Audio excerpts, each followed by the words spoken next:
فلسطینی سفیر نے مغربی میڈیا کی منافقت واضح کر دی۔ السلام علیکم ورحمۃ اللہ وبرکاتہ، شفیع اللہ ہمدرد ہوں۔ آج کے پروگرام میں ہم آپ کو مغربی دجالی اور ایک طرفہ میڈیا کی حقیقت بتائیں گے۔ یہاں پر ایک اینکر بار بار فلسطینی سفیر سے کہہ رہا ہے کہ آپ حماس کی حمایت کرتے ہیں یا مذمت، تو وہ جواب دیتا ہے یہ سوال اہم نہیں ہے، لیکن وہ بار بار کوشش کرتا ہے اور یہی سوال دہراتا ہے۔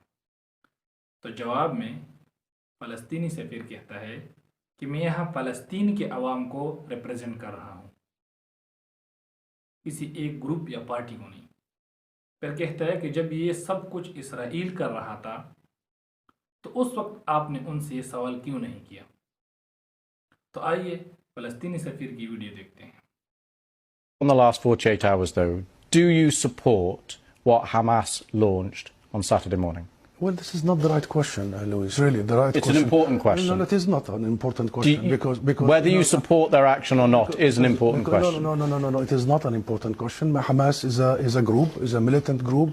You're talking with the Palestinian representative. Our position is very well known and clear. And what is that? Do you support Hamas's action? And then you cannot equate. This is not about support or not support. I am here to represent my people, the Palestinian people, what they are going through. I'm not here to condemn anybody. And if anybody that needs to be condemned, it's what you call the only democracy in the Middle East, that is Israel, between parentheses, that is doing what you have just reported, targeting civilians. And this has not just happened the last 48 hours. Hamas was just targeting Palestinians, but you won't condemn that. I'll tell you one thing. Hamas is not the Palestinian government, okay? The Israeli government is giving orders for its organized army. So please don't draw any symmetry here. Don't equate. There is no way you can draw any symmetry. And don't equate between the occupied and the occupier. This doesn't serve justice to understand for your audience and viewers the real situation. Since Israel's establishment, it has had one military doctrine. When it fights, it goes and fights civilians, kill civilians, so they pressure the fighters. Since 1948, and go back to the record, and this has been repeated in Gaza and will continue to be repeated. So the conversation is not a blame game. I am not in the business of blaming the victim here. The real conversation is how do we stop this vicious, deadly cycle? You just condemned Israel for killing civilians, and you won't condemn Hamas for killing civilians. How many times you have interviewed Israeli officials, Louise? Hundreds of times.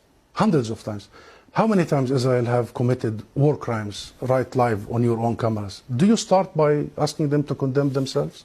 Have you? You don't. No, I'll answer that question. You don't. You know why I refuse to answer this question? Because I refuse the premise of it.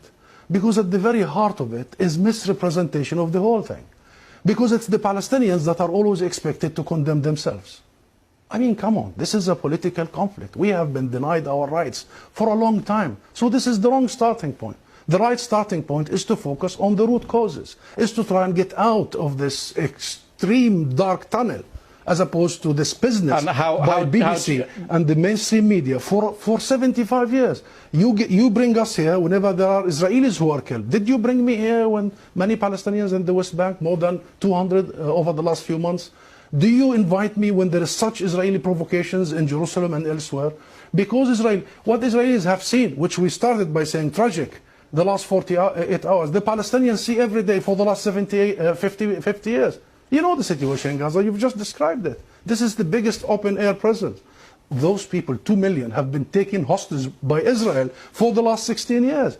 So I'm saying this just to say, Louise, perhaps this is about time we abandon this rhetoric, very dangerous, this framework, and we start giving people the real ugly truth sometimes. What is the solution in your eyes? International law.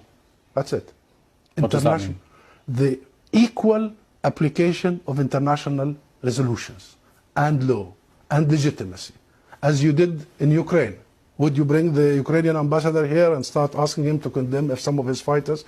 We need to fully and equally apply the rules that were created by the League of Nations after the horrors of the Second World War. We need to make sure that Israel is not the exception. It has been for the last 75 years. We need to make sure that nobody is above the law. Britain is renowned, Louise, for the rule of law.